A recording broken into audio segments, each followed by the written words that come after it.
Hey there, Alex here from the Kindergarten Connection, and I am so excited because for today's teacher chat, one of our TKC team members, Megan, is diving into the top Chrome extensions for teachers. Are you ready? Let's check them out. Hi everybody, Megan here from the Kindergarten Connection.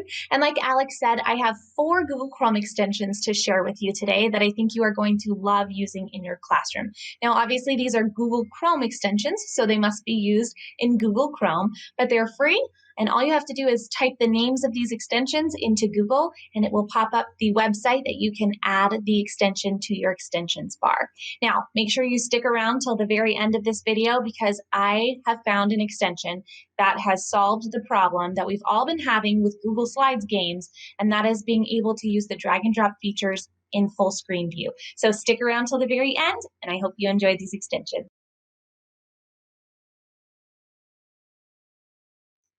Okay, first up is one of my favorite extensions, and this is called Slides Timer. Now, Slides Timer is up here. It looks like this hourglass, and basically what it does is it allows you to turn Google Slides into timers. There's 3 different options. You can have a countdown timer. So let's say I want to let students know that it's snack time and they have 5 minutes. And when that gets to 0, snack time is finished. I have a countdown timer. Let's say I want them to do as many jumping jacks as possible for 1 minute, and I want the timer to count from 0 to 1 minute. I can do that as well. I can have a count up timer. Let's say that I want students to know just the general time. I can have a timer that just shows the general time. So for example, if students are logging on in the morning, you're still virtual, or some of your students are virtual, and you have kids that can hop on between 7:45 and 8 o'clock a.m., let's say, and you want something up there just so they know that school will be starting soon, you could have a slide like this that just shows the current time. Okay, so those are your 3 options: a countdown timer, a count up timer, and a current time timer. Now, you might notice that these look off. So let me just address that really quickly. The timer aligns in present mode wherever this farthest left arrow sits. So it looks off on the slide itself when it's in edit mode, but when it is being presented, it actually looks correct and centered in the box. Now, these work in present mode. So in edit mode, they're not counting down, you can see, but as soon as I put those into present mode, that activates the slides timer extension, and it will start to count down from your time or count up to your time. Now, PPC members, you guys have these in your dashboard. Alex made these super cute timers for you. You can see there's all different options for lunchtime, snack time, just some general cute timers for you to use with your class, whether you're in person or online or a mixture. These slides timers can be a great asset for you in your classroom. So I hope these help.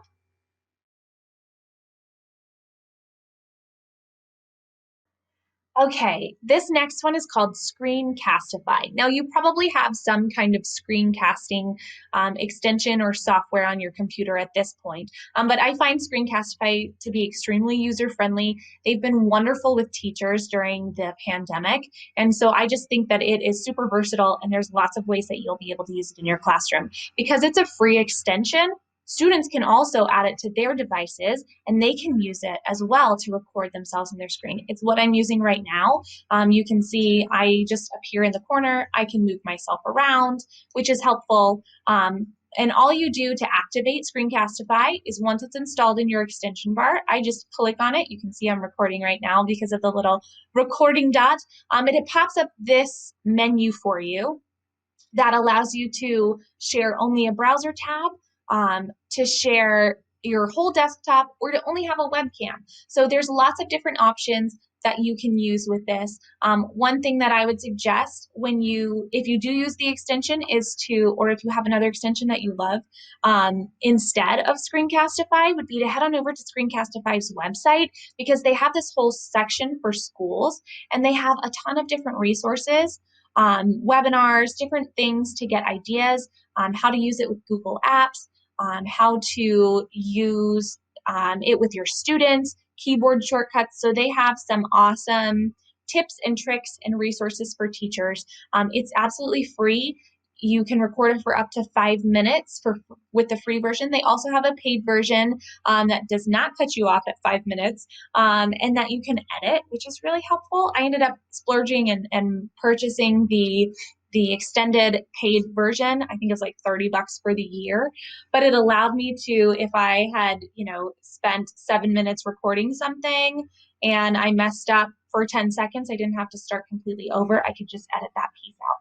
So depending on how you work and how awesome you are, I'm sure you guys are much better at recording first shot than I am. But if you struggle with that, their paid version is not that expensive, but it does allow you some great features. So I think Screencastify could be an excellent addition to your classroom.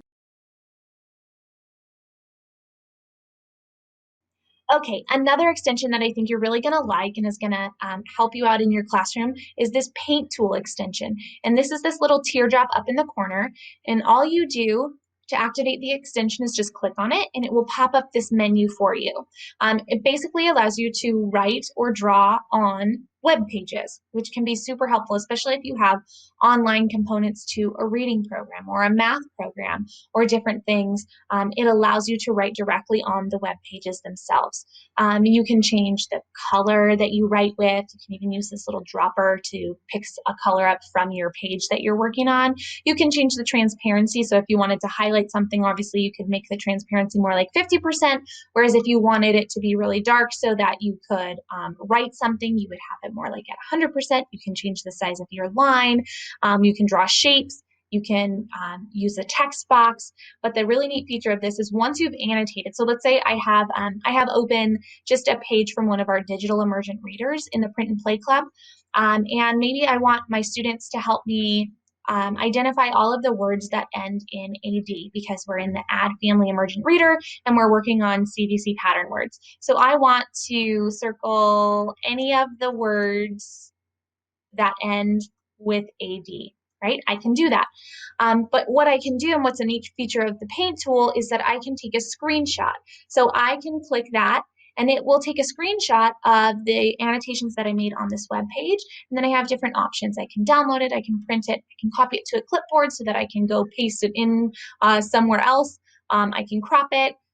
So it just adds a lot of value by being able to save the annotations that you actually do in case maybe you've done something with your students, you've filled something out with them online, and you want to save it in case maybe somebody's absent and you want them to be able to reference your notes the day that they come back, something like that. But being able to save your annotations really does add value, and which is why I think this version of a web writer is really extra helpful.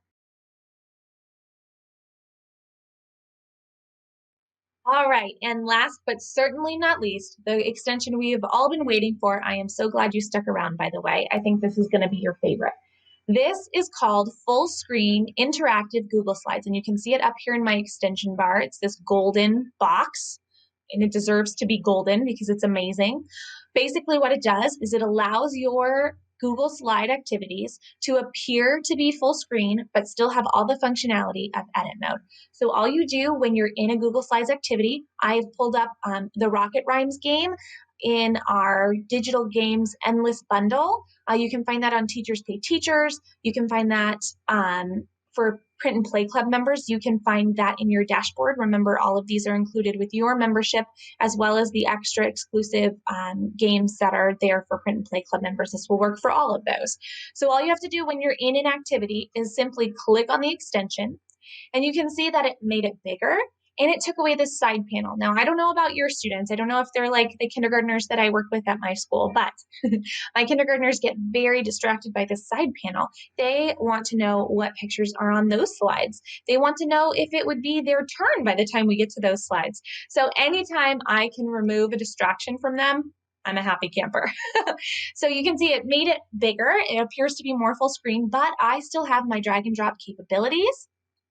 I still have all of the functions of edit mode. So even if I needed to add something to a page, if I needed to type, if I needed to do anything that I would do in edit mode, I can do it while in what appears to be present mode. To switch between slides, I can just use my arrow keys. And then to get out of my extension, when I want to return to the normal edit mode view, I just hit Control R to reload my screen. That's it. So every time you want to use that extension, you just simply click on the extension and it will activate the extension for you. I hope you can use this as much as I have. I have used it pretty much every class period since I found it.